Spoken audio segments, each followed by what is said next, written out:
پر راج کرنے کا فن، اپنے ذہن کو قابو میں کرنے کا طریقہ، یعنی انسان اپنے خیالات، احساسات اور جذبات پر کنٹرول حاصل کیسے کریں۔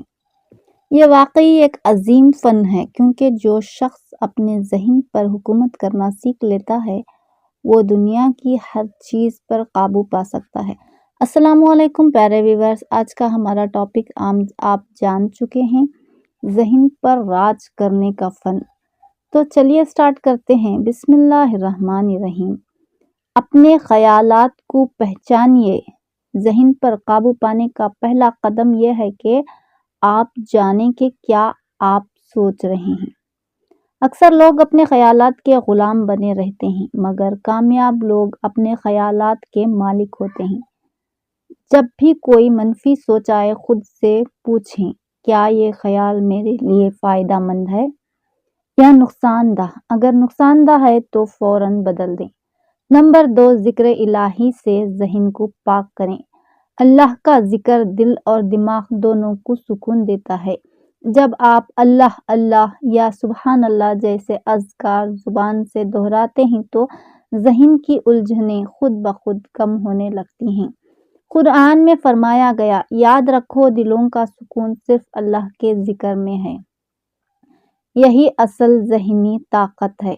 نمبر 3، وقت کا نظم سیکھیں۔ بے ترتیبی ذہن کو بکھیر دیتی ہے۔ اپنے دن کا ایک شیڈول بنائیں۔ سونے، جاگنے، عبادت اور کام کے اوقات طے کریں۔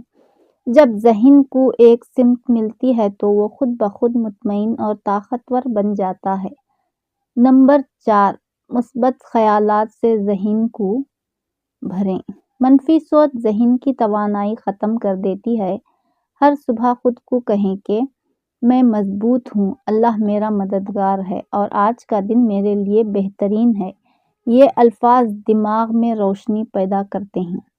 نمبر 5، دعا کو اپنی طاقت بنائیں۔ جب ذہن میں بوجھل ہو یا کوئی فیصلہ سمجھ نہ آئے تو فوراً دعا کریں۔ اللہ سے کہیں، یا اللہ میرے ذہن کو نور دے، میرے دل کو سکون دے اور مجھے صحیح فیصلہ کرنے کی توفیق عطا فرما۔ یہ دعا ذہن کے دروازے کھول دیتی ہے۔ نمبر 6، خاموشی کی عادت ڈالیں۔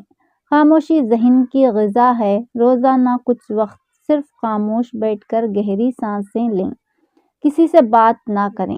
یہ عمل ذہن کے شور کو ختم کرتا ہے اور اندرونی سکون پیدا کرتا ہے۔ نمبر 7، اچھی صحبت اختیار کریں۔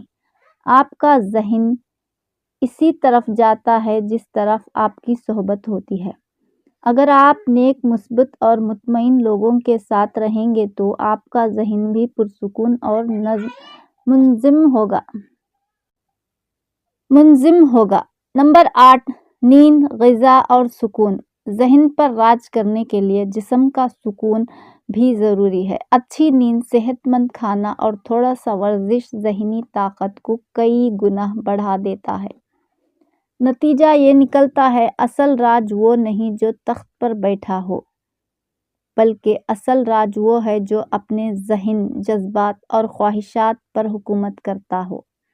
ایسا انسان دنیا کے ہجوم میں بھی پرسکون رہتا ہے، کیونکہ اس نے خود کو پہچان لیا ہوتا ہے اور اپنی کامیابی کی طرف آگے بڑھ رہا ہوتا ہے۔ تو اسی کے ساتھ ہمیں دعاؤں میں ضرور یاد رکھیے، اور ہماری سٹوریز پسند آتی ہیں، ان احتیاطی تدابیر پسند آتی ہیں تو ہمیں ایک لائک، شیئر، سبسکرائب اور کمنٹ ضرور کر دیں۔ اللہ حافظ۔